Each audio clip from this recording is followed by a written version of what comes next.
Hello puzzle people, welcome if it's your first time here, welcome back if you've been here before. There's still quite a few of you that are new since Worlds ended, and I appreciate every single one of you being here. Part 1 looked at the first day of Worlds, which included the opening ceremonies, the Guinness World Record attempt, as well as the Nations Challenge, along with some technical and organizational issues that came up on the first day. And part 2 looked at the first day of the knockout stages, which included the first 3 individual qualifiers, as well as continued organizational concerns, but the big focus was on the heat issues that came up on the first day of major competition, and how that's kind of going to be a theme throughout the week, and how it interrupts the rest of the competition. Each video is going to build on the previous one, so if you haven't already done so, I would encourage you to go and watch parts 1 and part 2, or don't. Do what you like, it's fine. Now we move on to the events on Wednesday, September 17th, which is the first day of the competition. This is the busiest day on the World Jigsaw Puzzle Championship calendar, with 3 individual qualifiers as well as 3 individual semifinals, 6 total events. It is the most of any day, so there's potential for a lot to happen over the course of this 12-hour period. And based on how the first 2 days went, given how long the first day is, there is ample time for things to go wrong, and maybe we'll get lucky and it would have been a nice calm day. And honestly, it was probably the quietest of the days so far, right up until the end. They were so close for a perfect day, but WJPF is gonna WJPF. So because this was a bit of a quieter day, I'm going to use this video to bring up a few other issues that did come up at Worlds that don't necessarily fit into a specific day, kind of ongoing, lingering issues. And it's early enough in this series that I think it's relevant to bring them up now. The day kicked off nice and early with a 9 a.m. start for the individual qualifier D. Not sure why they couldn't have done that the day before instead of starting the first event at 4 o'clock in the afternoon, but 9 o'clock was great. It was misleading, I think, for how the day was going to go. The walk to the dome was nice and brisk. The temperature was great, regardless of the heat wave that was taking place in the city. The dome was very tolerable once you got in there. Still a little bit warm because it is still the dome, but it was bearable, and I was a bit envious for the people that got to puzzle first thing in the morning. The number of spectators in the dome had decreased significantly from the night before. It's no longer the first day, so I know that some of the excitement is gone a little bit, but after speaking with a fair number of people, the main reason that the numbers were lower is, one, people that competed the night before were just still exhausted, rehydrating. They needed that time to sleep in, especially for those who may have qualified for the semifinals in the afternoon. Getting that morning's rest was important. There was still the walking tour options that were taking place that day, I think, as well. I didn't speak to anyone that did that. And some people just wanted to avoid the heat. They saw the first day, the first 3 qualifiers, so there was probably a little bit less pressure on the people that had qualifiers the second day, but with less spectators, with the dome being cooler since it's the morning, this is probably an ideal time. If you're going to get a really good competition time, this is the time to do it. Hopefully they get a puzzle or a choice of puzzles that suit the time. For the 9 a.m. start, the puzzle choices were great. The circle puzzle was astrology. I mentioned this in the first recap video, that this was one of the circle puzzles that if it were me, I would heavily have considered taking, and a lot of people did choose astrology. It's one that's been done a lot on my speed puzzling. It's shown up in competitions before, so people are familiar with it.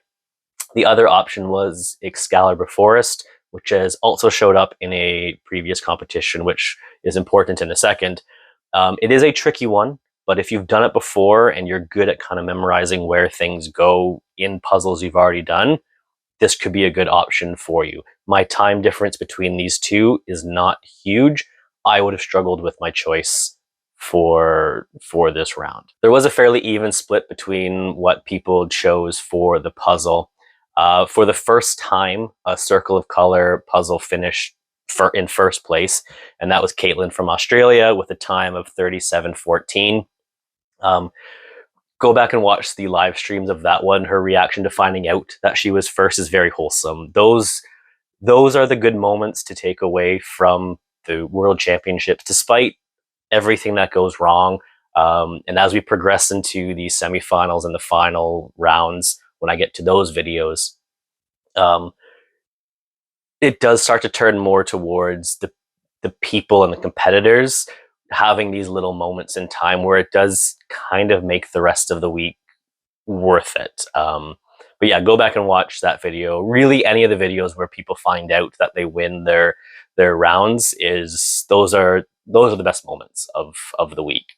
And in second place from the Netherlands was Marcia with a time of 37:29, also completing Circle of Colors Astrology.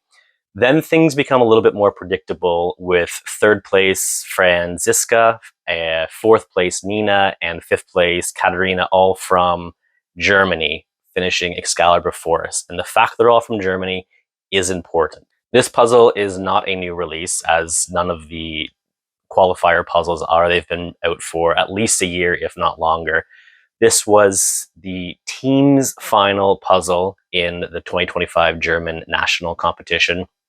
I do not know if all the three people I mentioned just now were part of the national competition. I would assume they would be, but they may not. However, that puzzle would have been used in Germany, would have been well known in Germany.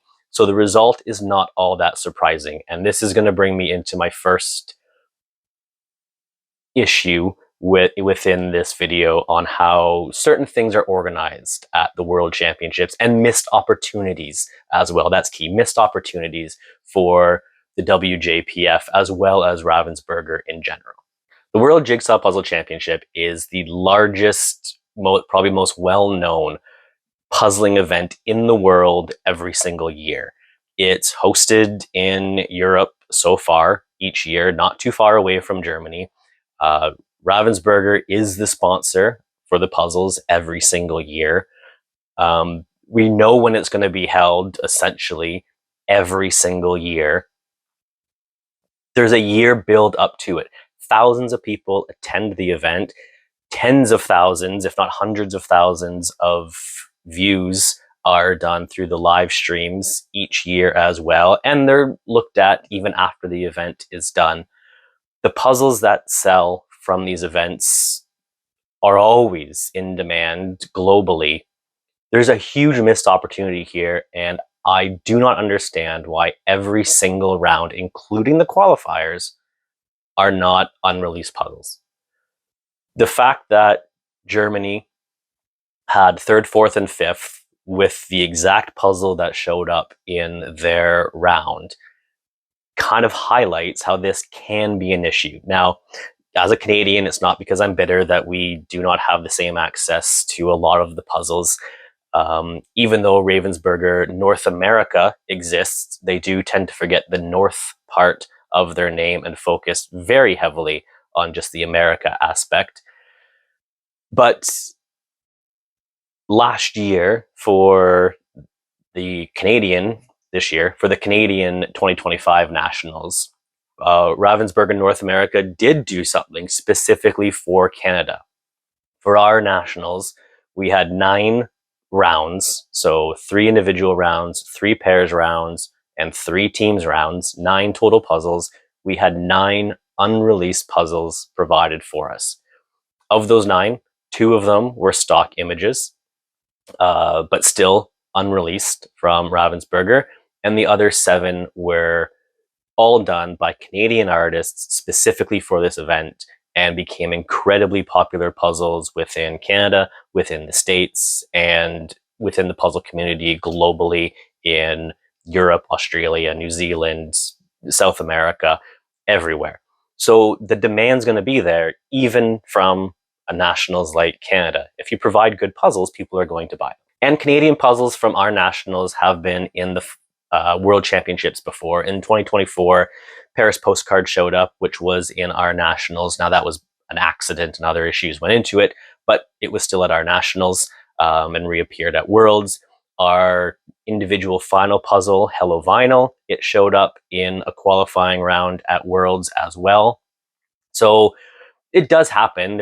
They can pick randomly from different countries. This year, there just happened to be no puzzles chosen from the Canadian Nationals or the US Nationals, likely because for both of them, it was unreleased puzzles for their nationals. So they're still selling very well. And this will come back around as a reason as to why those puzzles from the Canadian Nationals and the USA Nationals didn't show up. That's later in the video, but it still doesn't explain why there can't be new released puzzles for Worlds, the biggest stage for Ravensburger, to highlight their 2026 catalog. Roll them out now. They're going to sell. They're going to sell regardless, but how many more eyes do you have on it at this point in time? People buying things for Christmas presents, for things that happen in January, February. Missed opportunities. So many missed opportunities.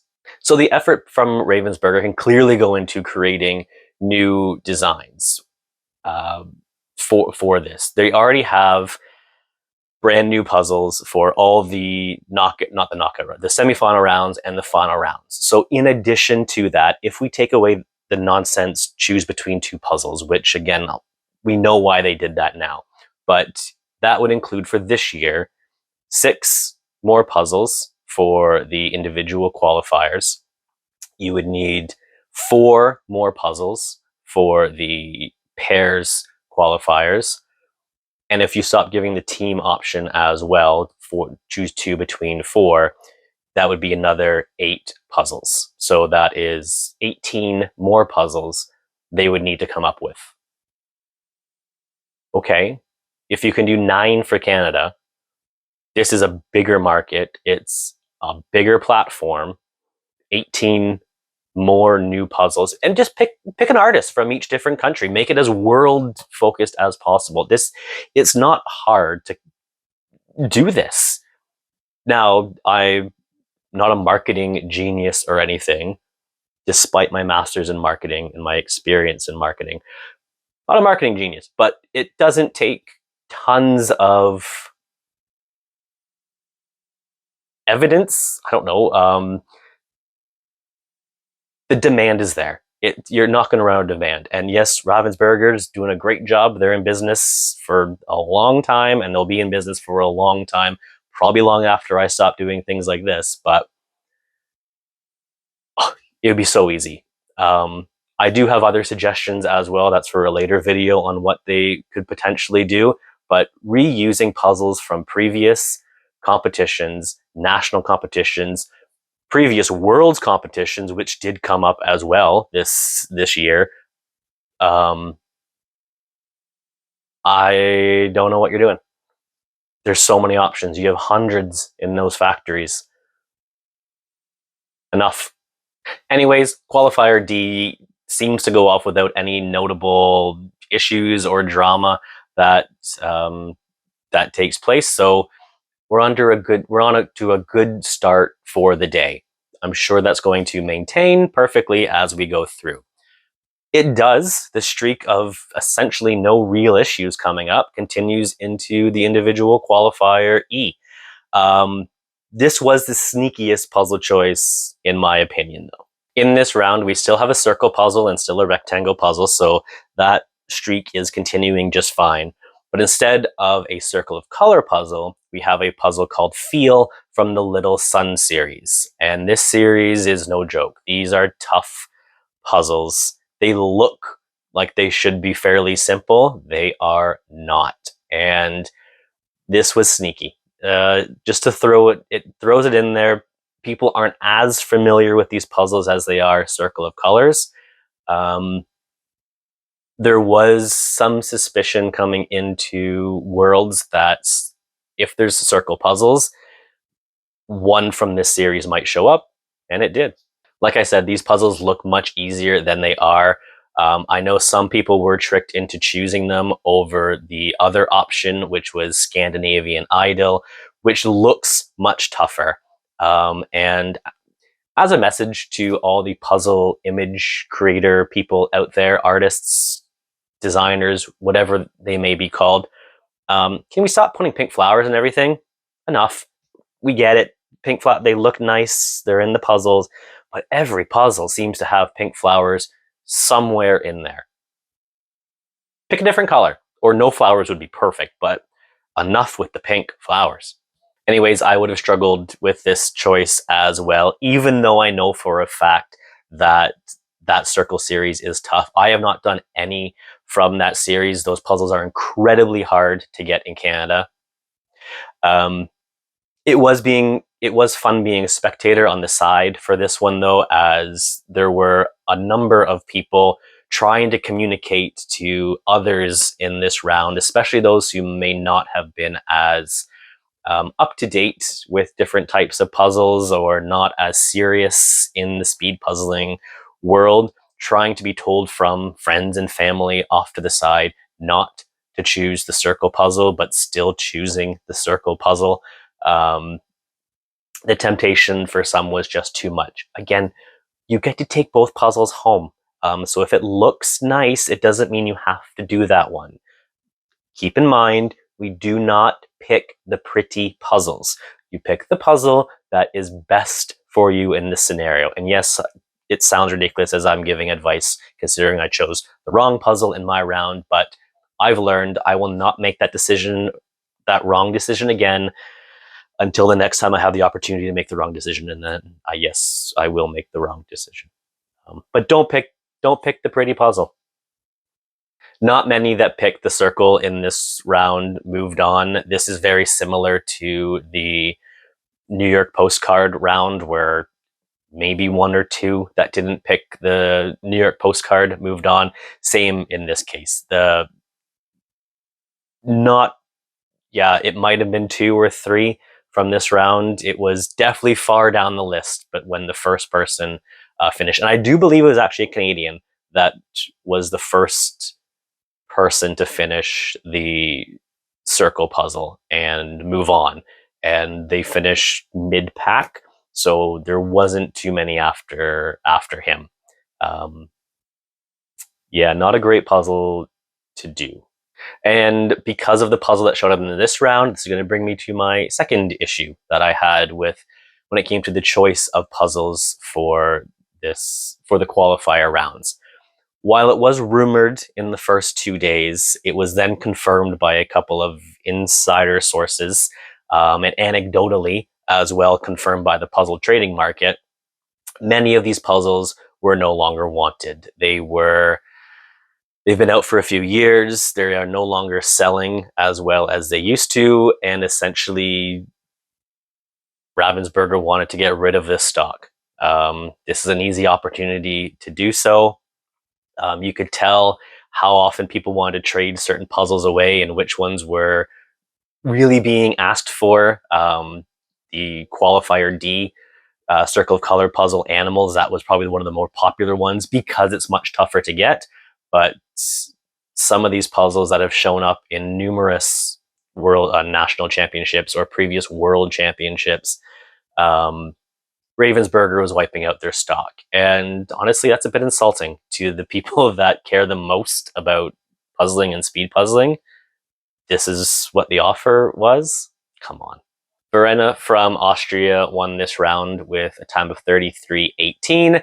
Gabrielle from Spain in second place at 35.08. And Katrina from Australia in third with a time of 35.45. Rounds out the top 3 for the individual qualifier E round.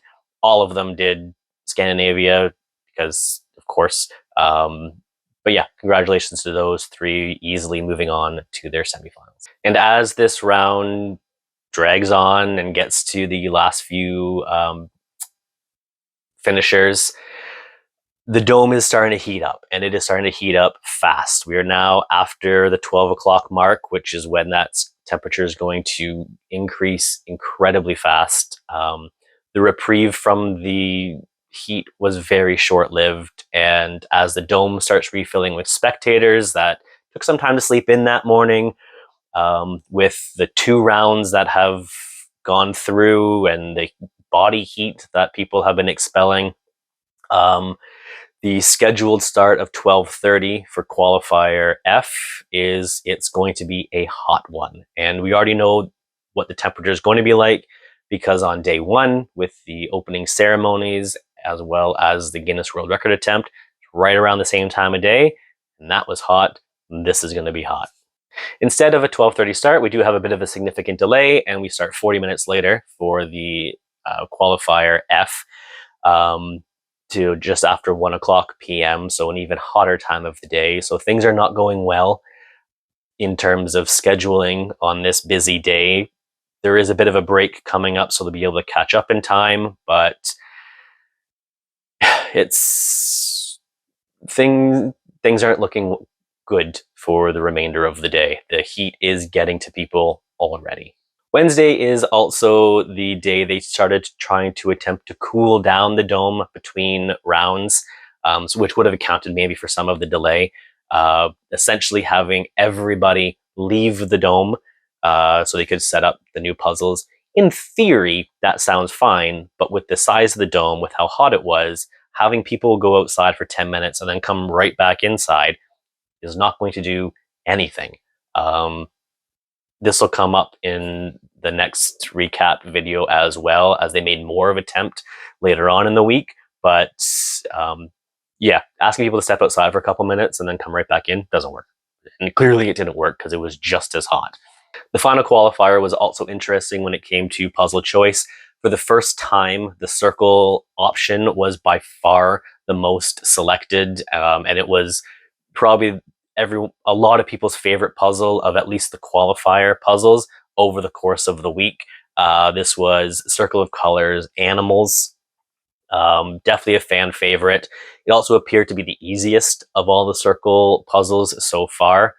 And yeah, it was by far the one that was chosen the most. In fact, it was the first 18 finishers in this round all chose circle. It wasn't until the 19th spot where the first of the other options showed up. The top of my head, I can't even remember what it's called, but it also had animals. It was the first time there was actually a nice link between the 2 puzzles that we kind of thought might have taken place in earlier choices, 2 different animal puzzles. Again, logic in terms of what the choices might have been. If you remember in the previous video, the very first qualifier was my qualifying round between Desserts and Lake Como. While 2 very different puzzles, average finishing time is about the same for each, so it made sense. Then we went off the rails in the next few choices with whatever someone seemed to think of in the moment. But then we end with 2 themed puzzles. Bookending with a logical choice, I guess, gives some credit to the puzzle choosers, maybe. In first place from this round from the USA was Mari Black with a time of 30 minutes and 52 seconds. For a circle puzzle, that's incredibly fast. Second place was Veronica from Poland with a time of 31:43, and Kirsten from Germany in third place at 32:12, rounding out a very strong top 3. This was also, despite the heat, was the fastest of the 5 normal qualifier rounds by almost 6 minutes. I'm not including Qualifier B with the New York postcard fiasco. That doesn't count. But this was, considering how many people picked circle puzzle for this, it was by far the fastest round, where the last qualifier was just over an hour. Most finishing or last qualifiers were around 109-ish, 110. This was 103. So this was a tough round to get through, again, not counting in New York postcard. Now the competition kicks off into another gear with the semi-final rounds for the individual starting later that same day at 4 o'clock in the afternoon. That is my semi-final round as well. It starts at the exact same time my qualifier did the day before at 4 p.m. So we know how hot it's going to be. Unfortunately, the day before, that was the first event of the entire day inside the dome. Now it's just as hot outside, if not hotter. The dome is hotter because we've had 3 events take place already that day. The break between the last qualifier and the start of the semifinals is not as long because of the delays they had in the morning.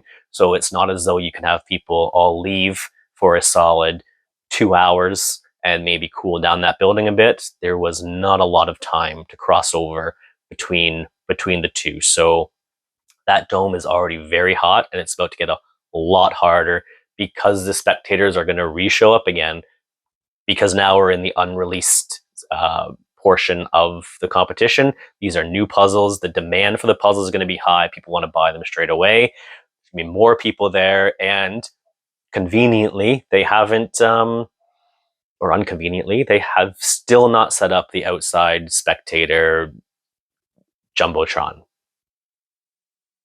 Why? I know it's the first day, but it's the third first day. It should be there by now. Apparently this happens every year. So it's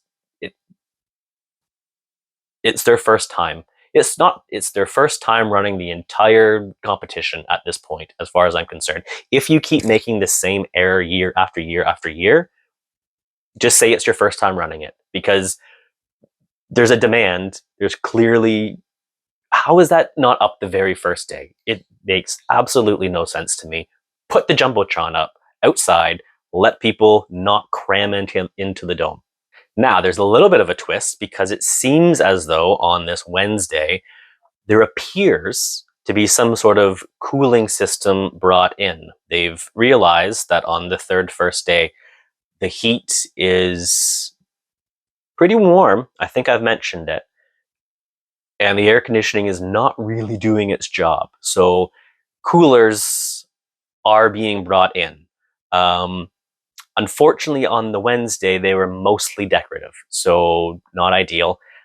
They did very little to play a factor until the next day. So they were there. My theory is that they were going for some sort of placebo effect, where they weren't actually going to plug them in, but if they showed us that there were cooling machines, mentally we would think it must be cooler. If there's more machines, it must be cooler in the dome. Just like if you were on fire and someone presented you with a bucket of water but didn't throw it on you, simply by seeing it, you wouldn't feel like you're on fire. That's kind of how I think they were approaching it. It didn't work. So instead, just before 4 p.m., we all walked back into the ring of fire without a bucket of water. And back to a little bit of organizational advice. For the organizers, do not let people into the dome until the next round is ready. We don't need to be in there early. There is no need for us to be inside. Outside's cooler. But because of previous years, I've not been there, but I've been told, because of previous years, sometimes you'd be let in and the round would start within seconds of opening the door. And it did happen once in this year as well. People feel like they need to be inside as quickly as possible because the starting time is so unpredictable. But if you just open the doors exactly 5 minutes before you need to start, you're not going to have people cramming inside, because you've spent this time having people outside trying to cool down the dome. And then you reopen the dome, hundreds of people pour in, but only into the tiny spectator section, creating body heat. There's anticipation, there's adrenaline going from people, so more body heat is taking place in here now. As people get hot, they're going to get hotter, so get more body heat, just exponentially growing, and all the work you've done to cool down the building is gone within minutes. If you're not planning to start for 15 minutes, don't let people in. We're just standing around the side as we watch before every round as well. The judges, people in the middle, having this little powwow talk, going over the rules and instructions. Do that before everyone's inside. I'd rather it start 10 minutes later, because it was starting 10 minutes late anyways. Have it start 10 minutes later, but we get to hang outside where it's nice and not have to make sure we're rushing inside, because who knows when it's going to start. It would also be nice if you had the outside jumbotron on with a countdown to when the event starts. That would make it so much easier. Would you like some help organizing some of this stuff next year? Not just from myself, but there is probably 2,000 people that attended this year that would be more than happy to help with these very small organizational issues. Just throwing it out there. The first semifinal is about to start, and there was a little bit of hope amongst the competitors that because these were unreleased puzzles, there's fewer people in the rounds at this point. There's fewer puzzles that you're going to need. You don't need two options anymore. They're just one, unreleased, that maybe they've pre-cut these puzzles. And we don't need to worry about that nonsense cutter issue. No, that hope was gone very quickly. Apparently for every round for the entire week, we will have that 1 minute of time to pull the box out, cut it open with the butter knives that have been dull forever, and really take away from the excitement of the start of each round.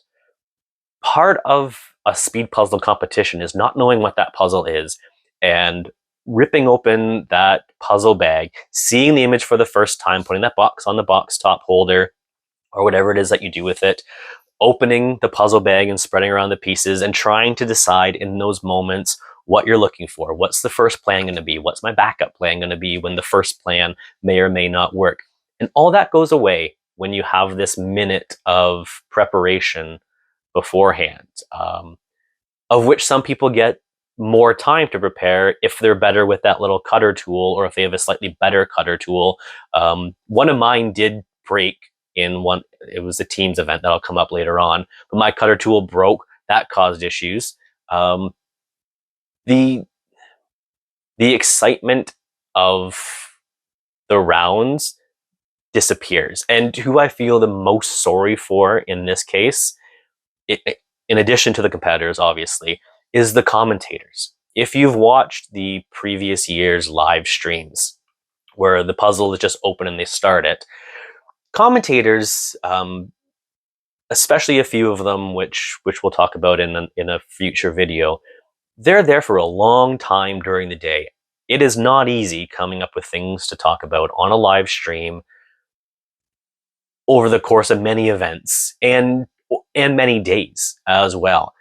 And one little reprieve they would have gotten is being able to discuss this puzzle image for the first few minutes as everyone is opening up the boxes and rearranging and starting it off.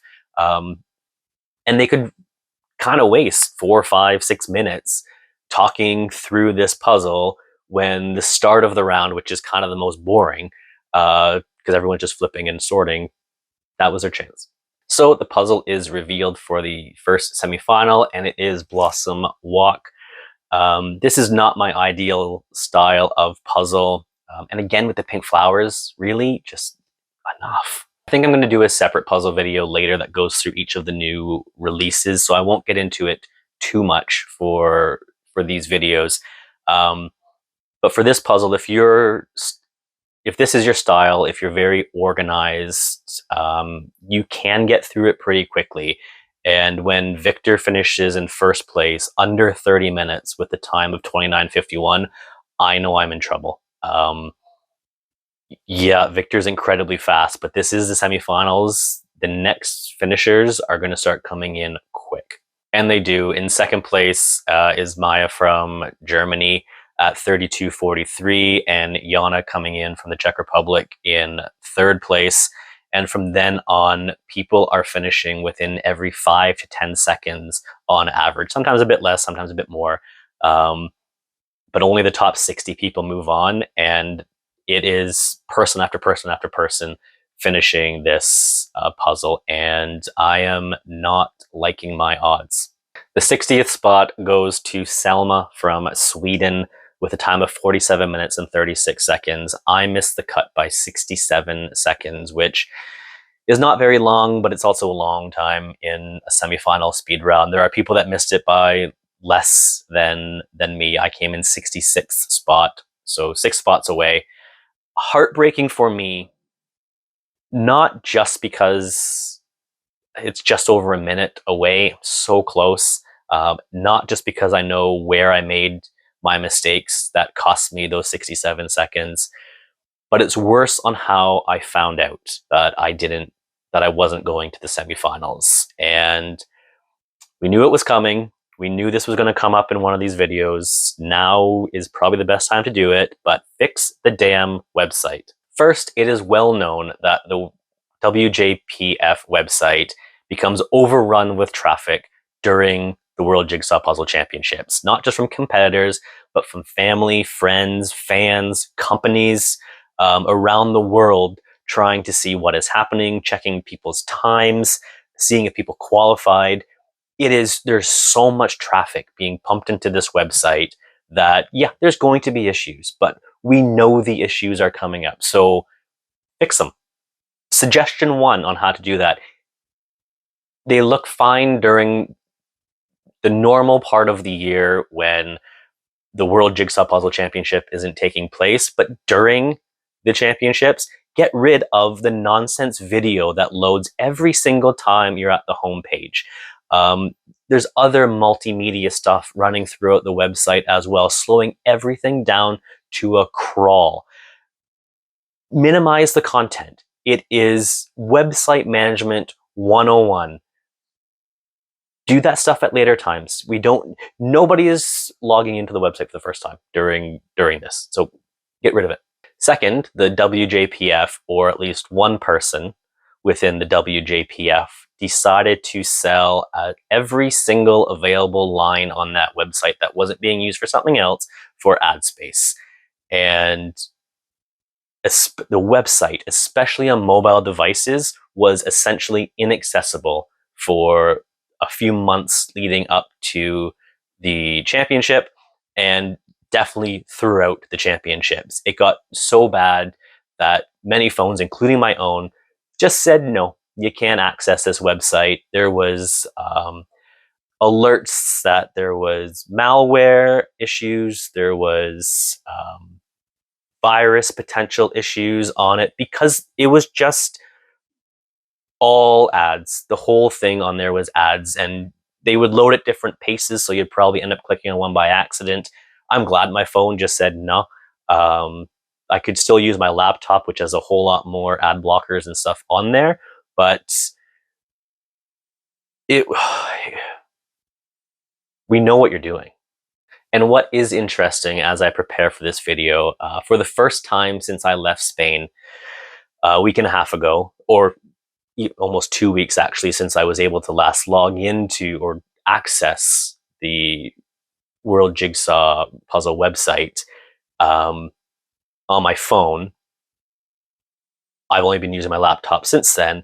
I can now access it again. There's no more warnings that are popping up and blocks that my phone is giving me, and also all the ads are gone. So the ad time space was sold for a very specific time period where someone knew exactly the traffic's going to be massively high, a ton of advertising money is going to come in. Where did that money go? It wasn't to a cooling system, I can tell you that, but where's that money?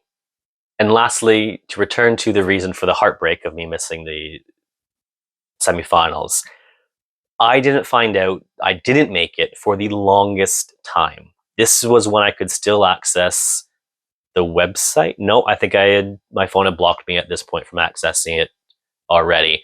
Other people were checking on my behalf. I was also looking at the big Jumbotron live screen inside of the dome that was updating it with all the different positions, and I was placed at 53rd position. And the times around me all seemed accurate as well. We were separated by 10 seconds, 15 seconds, so everything seemed like, okay, we seem to be up to date, and it wasn't changing, and nothing was changing. And then finally, there was a very late update, and I dropped from 53rd spot to 66th spot. And I think that was the toughest moment of the week, where you think you're in the finals for such a long time, and then it's just gone. And there's people that were in much worse spots than me. At least I was 66th. There was 6 people or 5 people ahead of me that also didn't make it.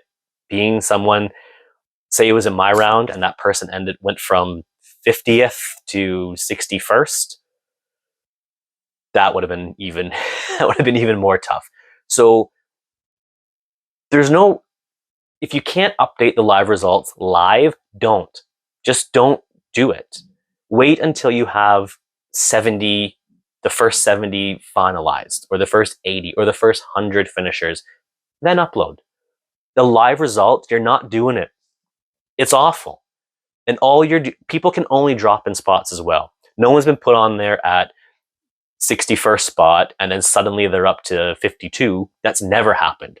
So all we're doing is seeing our name on there and going, well, let's just hope we don't drop 13 spots like I did, or 2 spots or whatever spots. It's the live thing. You're not doing it well, so don't do it. Absolutely not. Yeah, there's another issue with the website, which will come up later, but no, it's on to the second semifinal. Now, during this semifinal, I'll admit that I was not inside the dome for any of this. I was outside having a bit of a moment after I saw the puzzle get revealed. I went outside and just kind of watched everything from outside. I did think for a second when I was writing the outline for this video that maybe I was sitting there watching it on the Jumbotron outside. I wasn't, because it wasn't up yet. So I just kind of laid on the grass watching it on, watching the live stream on YouTube. And yeah, the puzzle for this was the Paris one. Not my ideal puzzle either. I would say it's probably the most boring of the 3 of the semifinal rounds.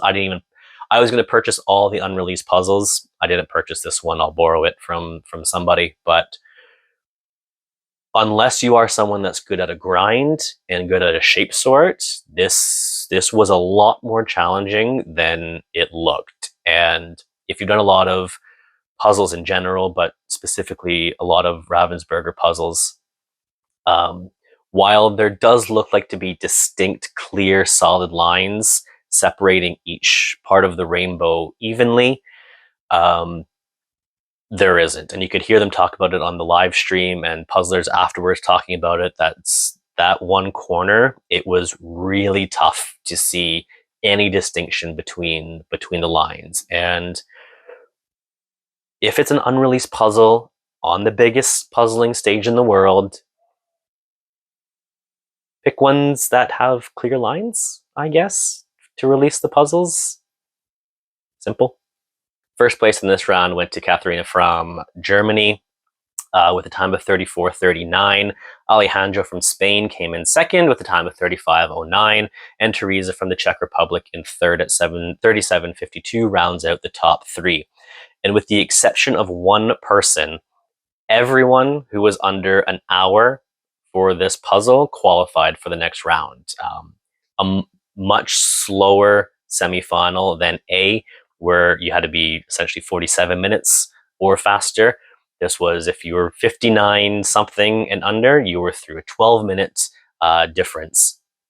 One of the victims in this one of a late standing update was a Canadian in this round, Elise, who dropped to 62nd place. Again, heartbreaking. Someone else who was hanging in those last few spots just to be dreams taken away with that really late live update. I kind of rushed through semifinal B. One, I wasn't really in the dome that much, and not tons of stuff happened. It was hot. I've said it over and over again. We know it's hot at that point. But I kind of wanted to focus on semifinal C, because what happens in semifinal C kind of sets up the chaos, or is the start of the chaos that will unfold over the next 48 hours at the World Jigsaw Puzzle Championships, culminating in Friday's Thunderdome, which will be a video coming up sometime next week. It is no secret that the technological aspects of the 2025 and 2024 and 2023 and 2022 and Puzzle Championship have not been spectacular. There has been live stream issues taking place this year, timing issues, power outages, blown fuses, air conditioning factors, and more. So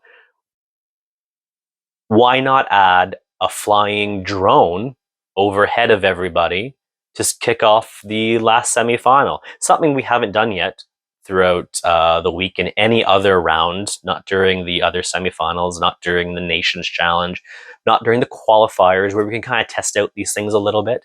But no, we're going to do this at 8 p.m., test out our new drone that we have. It can only go well.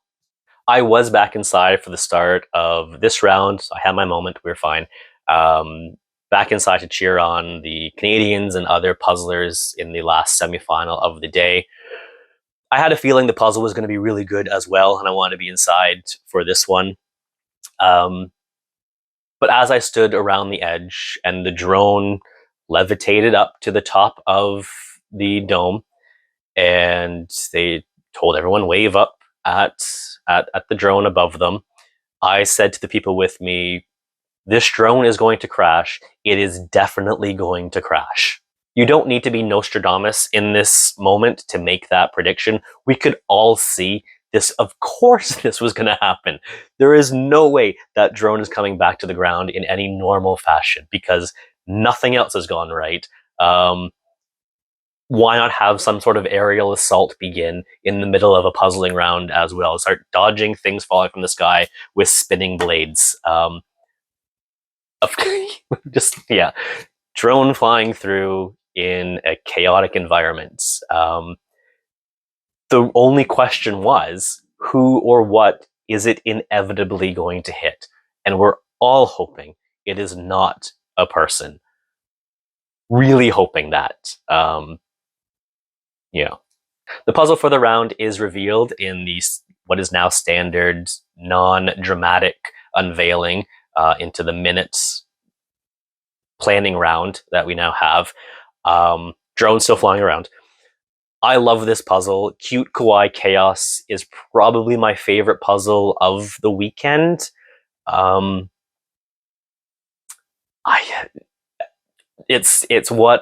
love it as a puzzle. It's chaotic, it's fun, it's colorful. I like the illustrations that go along with it. It's one of those puzzles where when you do it each time, especially if you're doing it for speed, you're going to notice something slightly different that stands out to you.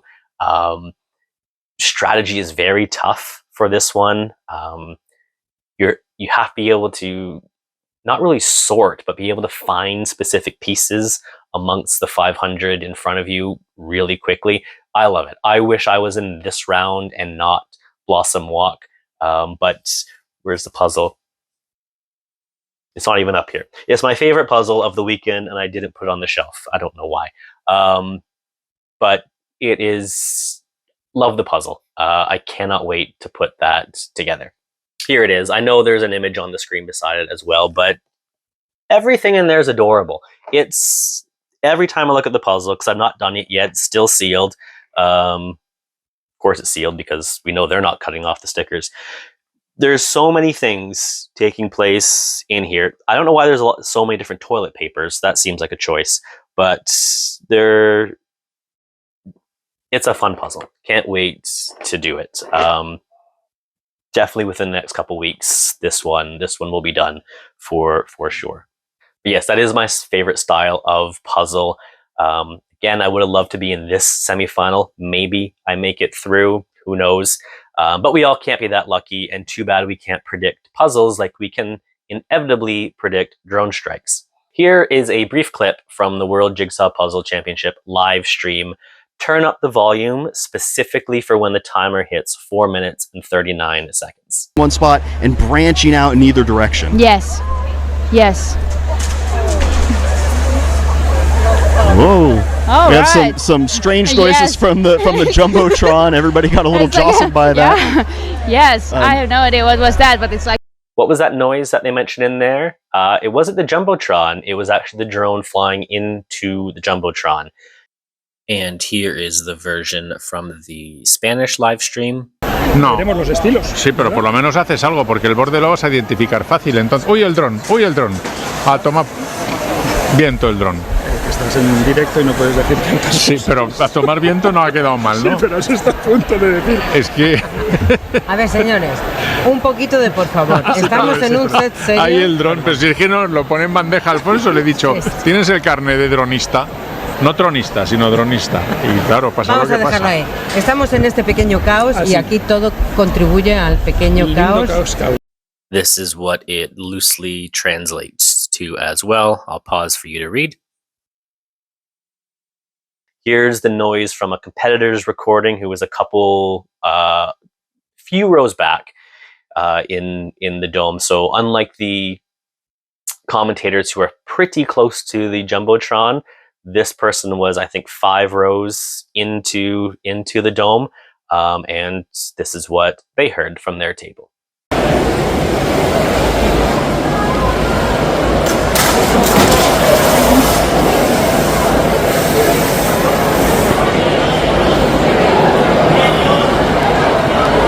You can hear the drone hit the Jumbotron and then inevitably sputter and fall to its death in front of the screen.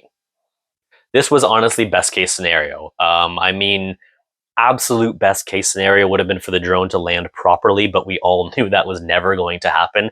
So at the very least, as far as I know, this drone did not hit anybody other than the Jumbotron inside. This was not a great week for the Jumbotrons, which we're getting to it. But why bring the drone out at all? I haven't seen the video of the overhead shots. Is that it's probably going to be used, or maybe be used in some upcoming promotional ad that will, or video that will be put on the World Jigsaw Puzzle Federation website that will slow it down even more. It may never be seen at all. I don't know if were they saving it on the drone itself, in which case gone, or were they saving it on a memory card elsewhere? Who knows? I would absolutely love to see the footage of of it hitting the Jumbotron, but we're not going to be spoiled with that. That's going to go in the same place the video evidence of the opening ceremonies is.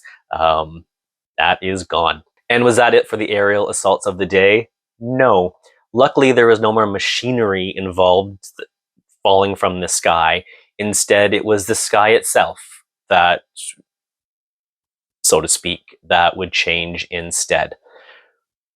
For the first time this week, the dome decided to put on a light show during a puzzle round. Now, for the previous day, shortly after 8 p.m., the indoor overhead lights come on. We know that's going to happen, and yes, it disrupts the puzzlers. But there's also LED lights that light up the dome in different colors. On Monday night, it was red.